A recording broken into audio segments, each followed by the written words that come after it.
Dans une première partie, nous allons voir ce qu'est le 3D.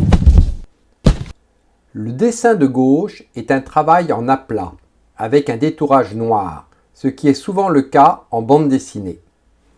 Sur l'image qui se trouve au centre, c'est un travail avec des ombres qui lui donnent une apparence d'épaisseur ou de relief. Naturellement, cette image aurait très bien pu être dessinée directement en 2D, mais elle a été calculée, générée à partir du modèle 3D.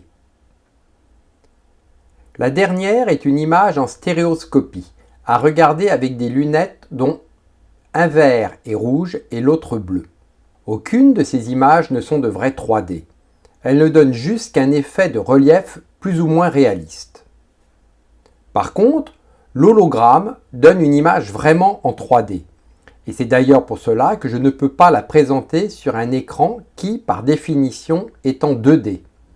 La hauteur et la largeur. Il manque donc la profondeur. Si l'on choisit une forme simple, tous les logiciels 3D vont permettre de la mettre en perspective.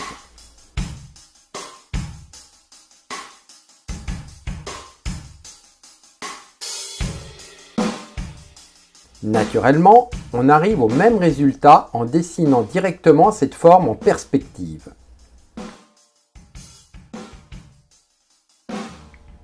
Les exemples les plus évidents des effets de profondeur réalisés sur une surface plane sont les trompe-l'œil, qui sont naturellement réalisés sans ordinateur. Alors, pourquoi utiliser un logiciel 3D ? Le logiciel va nous permettre de présenter cette forme sous différents angles sans devoir la redessiner à chaque fois et va nous permettre également de modifier son épaisseur. Pour des formes complexes comme ce flocon, cela est également beaucoup plus rapide. Par contre, pour une forme non géométrique, il est impossible de réaliser une image 3D réaliste. D'ailleurs, le 3D de Photoshop n'est pas assez puissant pour travailler sur des formes complexes.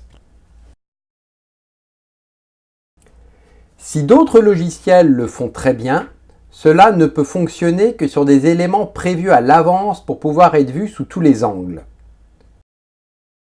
Photoshop, lui, ne permet que de travailler sur des formes simples ou sur un texte. Une fois le texte choisi, on clique sur 3D, puis sur Nouvelle instruction 3D à partir du calque sélectionné. On arrive ainsi sur l'espace de travail 3D. Grâce à différents curseurs, on peut faire bouger le texte et le mettre en perspective. Pour cela, il ne faut pas oublier que 3D soit sélectionné et utiliser les curseurs qui se trouvent en bas à gauche de l'espace de travail.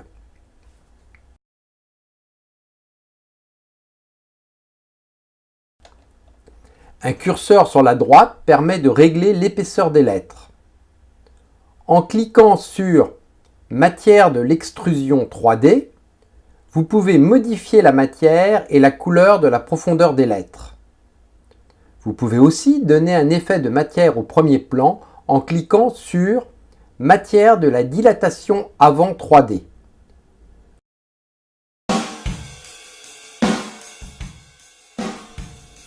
Puis modifier la couleur de cette matière.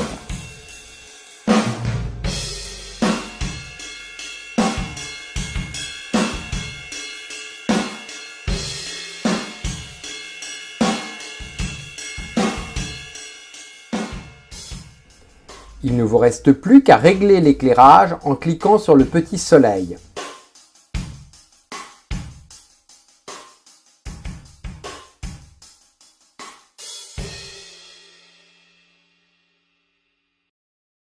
Si vous le désirez, vous pouvez supprimer les ombres.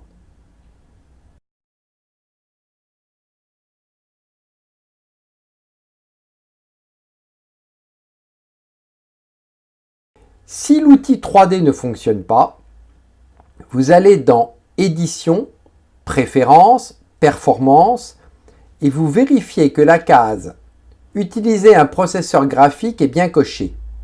Puis vous cliquez sur « Paramètres avancés » et vous vérifiez également que la case « Utiliser Open CL est également coché.